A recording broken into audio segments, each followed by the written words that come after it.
Topic में नेबूकदनेस्सर राजा और Daniel को आने वाले न्यू वर्ल्ड ऑर्डर का बारे में जो दर्शन दिखाया गया था उसका बारे में पूरा चर्चा किया।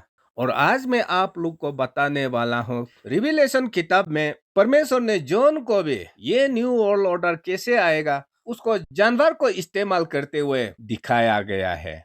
तो सबसे पहले हम देखेंगे revelation chapter 13 verse 1 and verse 2। वहाँ परमेश्वर ने जॉन को एक जानवर दिखाता है जिसका शरीर जो है भाग का जैसा है, हाथ और पैर जो है भालू का जैसा है, और उस जानवर से 7 माथा निकल के आता है जिसका मुंह लायन का जैसा है। वो 7 माथा में से 10 सिंग निकल के आता है और ये जानवर एंटी क्राइस्ट है कहते हुए वर्स 3 में दिखाई देता है कि सारा संसार उसको वाह वाह कहते हुए पूरा उसका पीछे फॉलो किया जाएगा, वहाँ लिखा है। और वर्स 4 और वर्स 8 में संसार का जितना भी जनजाति है उसको परमेश्वर मान करके पूजा किया जाएगा।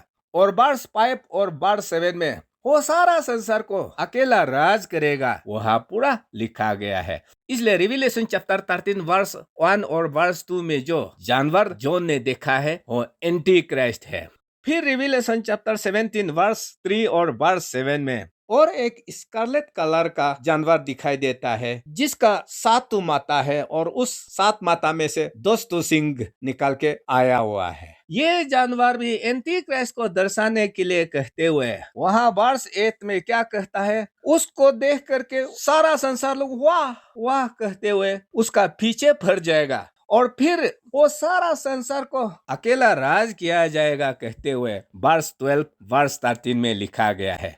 तो एंटी क्राइस्ट को 2 जानवर को इस्तेमाल करते हुए बुक ऑफ रिविलेशन में जॉन को दर्शन दिखाया गया था। इसलिए रिविलेशन चैप्टर 13 वाला जानवर और रिविलेशन चैप्टर 17 वाला जानवर वो दोनों एंटी क्राइस्ट को दर्शाया गया है। हाँ, वो आप लोग दिमाग में याद रखिए।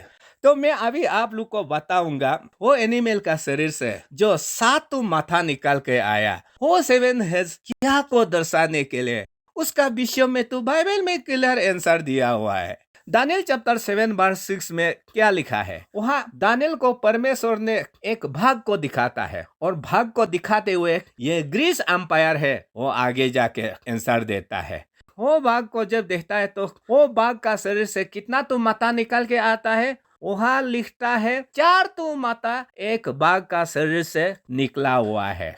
तो ये 4 माथा क्या को दर्शाता है? जब ग्रीस एम्पायर संसार में आ गया था उसका पहला राजा अलेक्जेंडर था। अलेक्जेंडर 9 साल का अंदर में सारा संसार को अपना कब्जा में ले लिया था और आखिरी लड़ाई वो भारत से लड़ा। अलेक्जेंडर इंडिया को लड़ने का बाद वो अपना देश वापस लौट रहा था।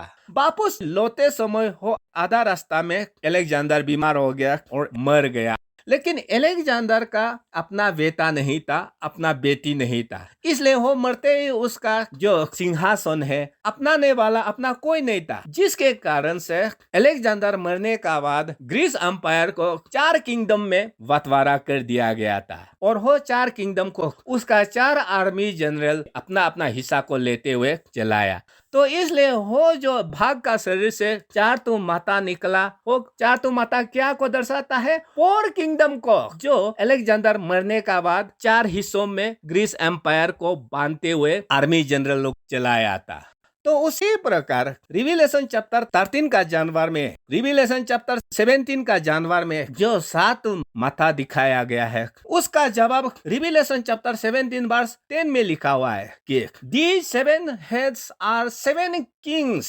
तो मैंने आप लोग को बताया था ना, जब बाइबल में किंग बताया जाता है तो वो किंगडम को भी दर्शाता है और उसको प्रूव करके दिखा बोलने से दिखा भी देगा, वो कोई बड़ा बात नहीं है। तो यहाँ रिविलेशन चैप्टर 17 वर्स 10 में टोटल 7 वर्ल्ड एम्पायर का बारे में प्रोफेसी किया गया है और वो 7वां वर्ल्ड एम्पायर जब पहुंच जाएगा उसी समय सेकेंड कमिंग होगा, बाइबल लिखता है। जब वर्ल्ड एम्पायर का बात करता है तो हमेशा आप लोग याद रहना, जो वर्ल्ड एम्पायर ज्यूज नेशन को कंट्रोल किया है, ज्यूज को गुलामी बनाया है, वो एम्पायर लोग का नाम को बाइबल दिया गया है। सबसे पहला वर्ल्ड एम्पायर यहूदी को कंट्रोल करने वाला कौन था? वो था इजिप्शियन एम्पायर, जिसको जेनेसिस लास्ट पार्ट में लिखा गया है और एक्सोडस फर्स्ट पार्ट में लिखा गया है। वहाँ यहूदी लोगों को इजिप्ट में लगभग 400 साल तक कंट्रोल किया। तो इसलिए सबसे पहला एम्पायर इजिप्शियन एम्पायर। दूसरा एम्पायर कौन है? Assyrian empire. और ये असीरियन एम्पायर इजराइल का नॉर्दर्न 10 ट्राइब्स को हमला करके नौकर चाकर बना करके हमेशा के लिए बिखर दिया गया, जिसको 2 किंग्स चैप्टर 17 में पूरा लिखा गया है। उसका बाद तीसरा एम्पायर, और इस तीसरा वर्ल्ड एम्पायर का बारे में पहले भी बता चुका हूँ। एसीरियन एम्पायर का लगभग 100 साल का बाद बेबीलोनियन एम्पायर आता है, और बेबीलोनियन एम्पायर आ करके दानियल चैप्टर 1 में यहूदी देश का जो साउदर्न 2 ट्राइब्स है, वो 2 ट्राइब्स को हमला करके 70 इयर्स के लिए बेबीलोन में बनवास लिया गया था। तो इसलिए थर्ड वर्ल्ड एम्पायर जो है वो बेबीलोनियन एम्पायर। उसका बाद 4 नंबर एम्पायर जो है मेडो पर्शियन एम्पायर है, मैं बताया। उसका बाद 5वां जो एम्पायर है और ग्रीसियन एम्पायर है, मैंने बताया। उसका बाद 6 नंबर वाला वर्ल्ड एम्पायर रोमन एम्पायर है, बताया। और उसका बाद आखिरी जो 7वां वर्ल्ड एम्पायर है वो न्यू वर्ल्ड ऑर्डर, जो अभी हम लोग का समय में तैयार हो रहा है, जिसको एंटी क्राइस्ट अगुवाई किया जाएगा।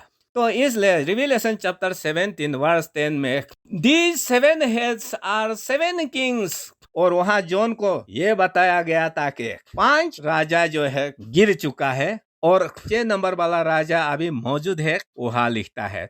तो 5 वाला किंगडम जो जॉन से पहले आया और चला गया, वो कौन लोग था? वो इजिप्शियन एम्पायर लोग, एसीरियन एम्पायर लोग, बेबीलोनियन एम्पायर लोग, मेडो पर्शियन एम्पायर लोग, ग्रीसियन एम्पायर लोग। जैसे भविष्यवाणी किया वैसे ही वो लोग आया और चला गया। उसका बाद 6 नंबर वाला जो रोमन एम्पायर हो जॉन का समय में मौजूद था, इसलिए वहाँ 1 इज लिखा गया है।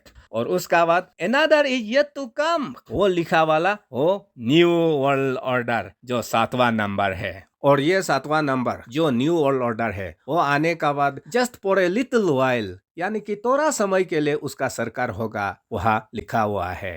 कितना थोड़ा समय के लिए चलाएगा उसका सरकार, वो नेक्स्ट टॉपिक में चर्चा किया जाएगा। और उसका बाद में आप लोग को जो रिविलेशन चैप्टर 13 और रिविलेशन चैप्टर 17 जानवर का 7 माता में से दोस्तु सिंह निकल के आता है। वो दोस्तु सिंह क्या चीज है उसको और बाइबल में क्लियरली मीनिंग को लिख के रखा हुआ है। उसको रिविलेशन चैप्टर 17 वर्स 12 में लिखा गया है कि ये 2 सिंह जो है 2 राजा है जो अब तक अपना राज्य को नहीं मिला, वहाँ लिखा गया है। तो ये 2 राजा क्या है? ये 2 राजा वही 2 राजा है जो नेबूकदनेस्सर राजा को दानियल चैप्टर 2 में पैर का 2 उंगली निकला वाला हो 2 किंगडम को, जिसको दानियल चैप्टर 7 में दानियल को भी एक दरबनाक जानवर को दिखाते हुए आखिरी में उसका माथा से 2 सिंह निकल के आया वाला वो जो अभी न्यू वर्ल्ड ऑर्डर लोग जीसस सेकंड कमिंग का समय में सारा संसार को 2 रीजन में बांधते हुए हर एक सेक्शन में एक प्राइम मिनिस्टर या प्रेसिडेंट बिठाया जाएगा, और सेंटर में एंटी क्राइस्ट रह करके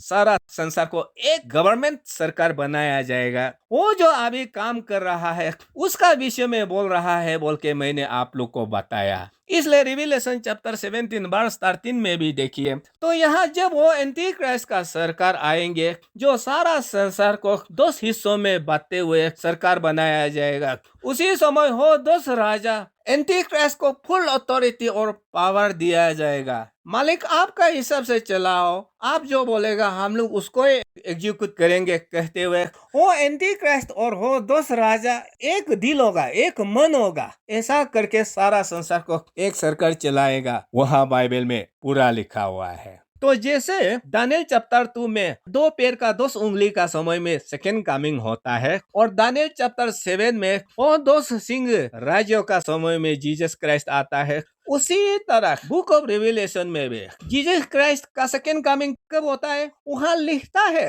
वो 2 सिंह राजा का समय में सेकंड कमिंग होगा कहते हुए रिविलेशन चैप्टर 17 वर्स 14 में क्लियरली लिखा हुआ है। इसलिए ये जो 7वां नंबर वाला वर्ल्ड एम्पायर, जिसको जॉन को भी 10 हॉर्न्स दिखाते हुए दीज 10 हॉर्न्स आर 10 किंगडम्स और 10 किंग लिखा वाला को आज इल्यूमिनाटी लोग लाने के लिए अलग अलग योजना बनाया जा रहा है, जिसको मैं पूरा आप लोग को गिना चुका हूँ। तो ये सब मैसेज हमारे लिए, आपके लिए एकदम कंफर्टिंग मैसेज है। इसलिए वह 1 थेस्सलोनियन चैप्टर 4 वर्स 18 में क्या लिखता है, ये एंड टाइम का मैसेज, रेप्चर का मैसेज, सेकेंड कमिंग का मैसेज चर्च में बता करके एक दूसरा को खुशी दिलाओ। वह encourage one another with these words वहाँ लिखा है।